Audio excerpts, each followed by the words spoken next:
अब मैं अपने अध्यक्ष महोदय से आग्रह करूंगा कि वो सभी पत्रकारों को सम्मान समिति की तरफ से करें।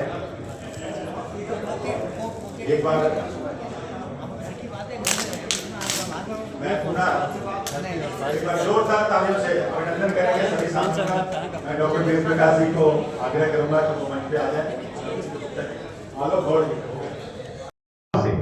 समाज को एक सूत्र में पिरोने का जो कार्य किया, सनातन संस्कृति और सनातन की रक्षा और उसके संवर्धन के लिए जो कार्य स्वामी जी के माध्यम से पूरे देश में और विदेशों में भी जो चर्चा का एक विषय है, आप सब लोग उत्तर प्रदेश में कानपुर से एडवोकेट थे जुगल किशोर शुक्ला।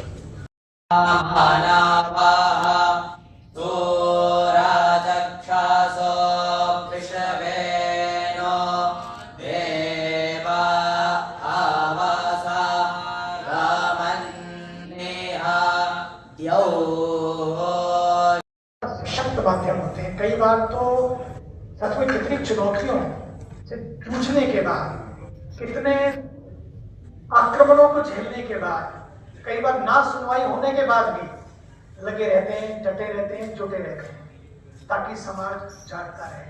हम सब जानते हैं कलम की शक्ति किसी भी सत्ता से बड़ी हो सकती है। यदि उसमें सत्य है, साहस है और राष्ट्र हित का भाव हो, तब तो कलम की शक्ति किसी तलवार से कम नहीं होती।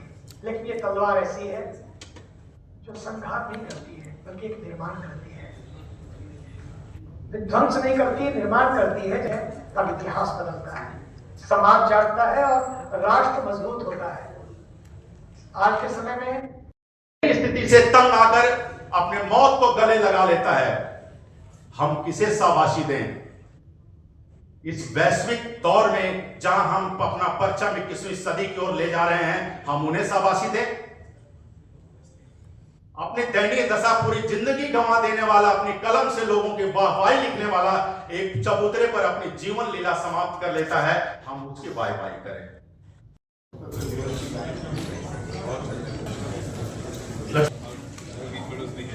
शर्मा जी, एडिटर शान मुगलेवेल,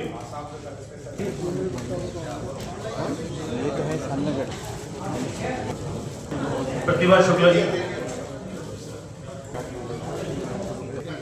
शंकर तिवारी जी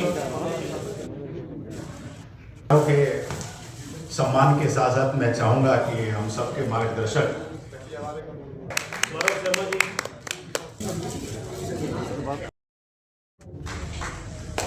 में जाना है, अति आवश्यक है, इसलिए स्वामी जी नहीं तो पूरा समय स्वामी जी से चाहूंगा दो शब्द कहने जैसा कुछ नहीं है। बस आप सबको कहूंगा अनंत शुभकामनाएं। हम लोग छापते हैं, हम लोग पढ़ते हैं, इसीलिए तथ्य रखते हैं, और आपके बिना हम लोग तथ्य शून्य हो जाते हैं। तो आपका बोलना तो निकल जाता है, हम लोगों के लिए एक नजीर जैसा है, या हम लोगों के लिए सकारात्मक जैसा है। भगवान आपकी यात्रा और सफल करे, अपना बहुत ध्यान रखिए। अनंत शुभकामनाओं के साथ सीधा हमारे बीच में अरुण गोयल, तिवारी जी हैं, अशोक कौशिक जी हैं, जिंदर तोमर जी हैं और डॉक्टर राजा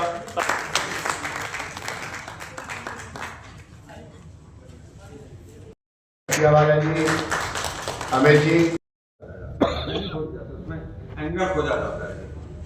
और कुछ चैनलों की तो हालत ऐसी हो गई है कि बारिश हो जाए तो कहते हैं सरकार की साजिश है, और धूप निकल आए तो कहते हैं विपक्ष की नाकामयाबी है। इन्हीं खबरों से हम जूझते रहते हैं, और जनता जब अखबार पढ़ती है ना तो बड़े ध्यान से पढ़ती है।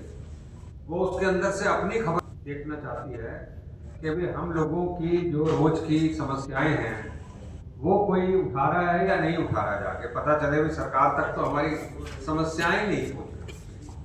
आप लोग जो छोटे छोटे अखबार निकालते हैं उनके अंदर कितने संकट होते हैं, इसके बारे में मुझे बताने की जरूरत नहीं है, क्योंकि मैंने बताया ही है कि मेरा तो पत्रकारिता के अंदर बहुत ज़्यादा हो रहा है। अभी मेरी एक किताब भी आई थी अटल बिहारी वाजपेयी पे, कॉफी टेबल बुक। उससे पहले मेरी एक चांदनी चौक पर बुक आई थी। मेरे सैकड़ों आर्टिकल अलग अलग हिंदी के अखबारों के अंदर छप चुके हैं। तो आपकी समस्याओं को समझता हूँ, पर अध्यक्ष जी ने तो आपकी एक ही समस्या बताई है सिर्फ, वो समस्या है 60 साल के बाद पेंशन की। यही सबसे बड़ी समस्या है। पेंशन की। और दूसरे ने कहा कि विजय गोयल जी ने कहा है मैं आपके लिए संघर्ष करूंगा। तो आप एप्लीकेशन या चिट्ठी दिखाओ जो आपने लिखी हो। कोई लिखी क्या चिट्ठी? क्या ये भी जरूरी नहीं है? खुद अखबार पहुंच जाए, उस पहुंचाने के लिए भी पूरा इतना भारी भरकम सिस्टम चाहिए होता है। हर चीज के लिए मेहनत लगती है। हम जो उसके ऊपर कि भाई ट्विटर ऐसा बनना चाहिए, लिखना चाहिए जिसको लोग लाइक करें, क्योंकि लोग बड़े समझदार हैं। हमने देखा एक बार हमारा एक ट्वीट।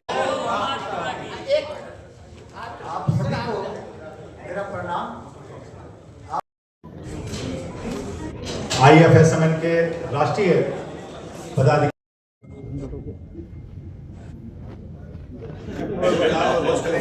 भारत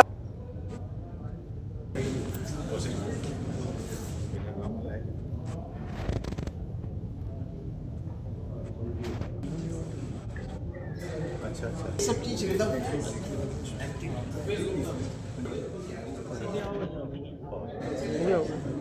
ये लो पीछे आ गए। ओके हो गया जी सारा।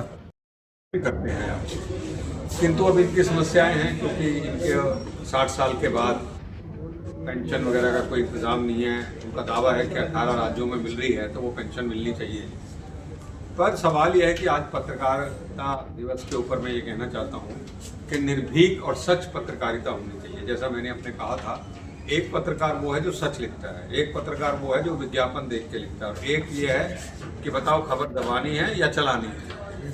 तो पत्रकारिता को तीसरा स्तंभ कहा गया है लोकतंत्र का, और लोकतंत्र इसी के कारण है। और हमने देखा है कि बहुत सारे जो इश्यूज अखबारों में होते हैं वो यहाँ तक कि अब तो न्यायालय को भी प्रभावित करते हैं, सरकार पे तो असर डालते ही डालते हैं। तो इसलिए सबसे बड़ा आज का मैसेज ये है, निर्भीक और सच पत्रकारिता। सर जिमखाना क्लब के बाद आप 5 वो घर घर जाता है, गली गली जाता है, लोगों को देखता है और उनकी समाचार वो प्रकाशित जो खबरें होती हैं वो 4 आदमी को लेकर के दिखाता है।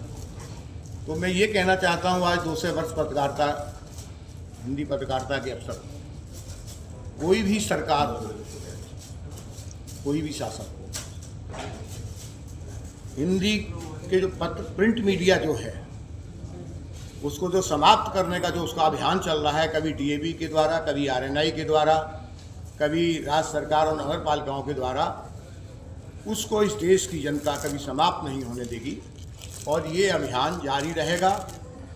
हम अभी देख रहे हैं ताकि इन लोगों को लोन मिले, ये अपनी प्रेस लगाएं, अपना कारोबार करें, सरकार के ऊपर डिपेंड न करें।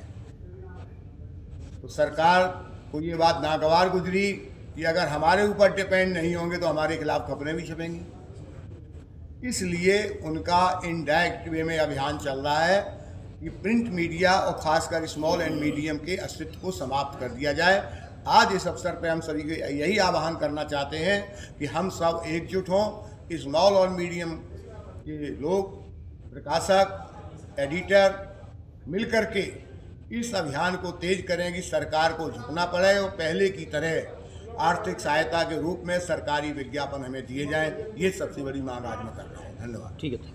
हमें क्यों बार बार सैलाब की धमकी देता है? ऐ अब्र हमें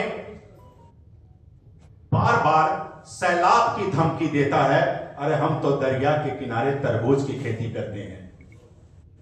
पत्रकारों को कई सारी विषमताओं से जूझना पड़ता है, बहुत सारे संघर्ष करने पड़ते हैं। स्थिति से तंग आकर अपने मौत को गले लगा लेता है। हम किसे शाबाशी दें?